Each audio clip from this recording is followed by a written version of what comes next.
Good morning student. We are starting third chapter शब्द विचार। शब्द वर्णों के सार्थक मेल को शब्द कहते हैं। हिंदी भाषा में शब्दों को 3 आधार पर बांटा जाता है: उत्पत्ति के आधार पर, बनावट के आधार पर और प्रयोग के आधार पर। उत्पत्ति के आधार पर शब्दों को 4 भागों में बांटते हैं: तत्सम, तद्भव, देशज और विदेशी।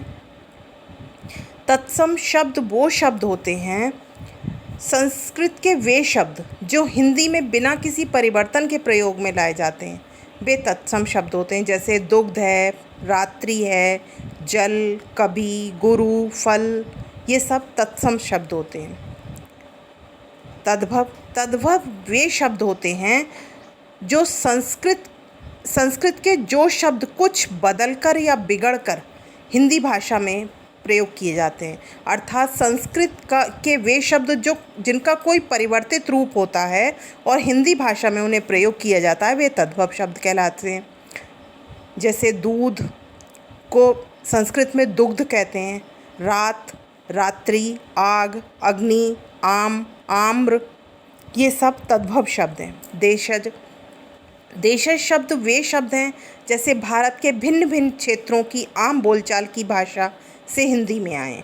जो शब्द भारत के अलग अलग क्षेत्रों की आम बोलचाल की भाषा से हिंदी में आए हैं, वे देशज शब्द कहलाते हैं। जैसे पगड़ी, थैला, डिबिया, ये देशज शब्द हैं। विदेशी शब्द भारत में जो हजारों साल से विदेशी आते रहे हैं, वो उनके संपर्क में आने से जिन शब्दों का प्रयोग हिंदी भाषा में होने लगा, वे विदेशी शब्द कहलाते हैं। जैसे इनाम, कलम, school, telephone, car, radio, board, pen, ये सब विदेशी शब्द कहलाते हैं। अब बनावट के आधार पर शब्दों को हम 3 भागों में बांटते हैं: रूढ़ शब्द, यौगिक शब्द और योगरूढ़ शब्द। इसी तरह से प्रयोग के आधार पर हम शब्दों को 2 भागों में बांटते हैं: विकारी शब्द और अविकारी शब्द।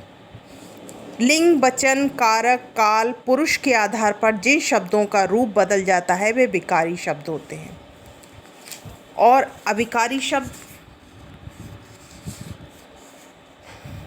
लिंग, वचन, पुरुष, कारक आदि के आधार पर जिन शब्दों के रूप नहीं बदलते हैं, अर्थात जिनमें कोई विकार नहीं आता है, वे अविकारी शब्द कहलाते हैं। जैसे धीरे धीरे, हाय, तेज और, एवं, ये सब अविकारी शब्द होते हैं। Thank you.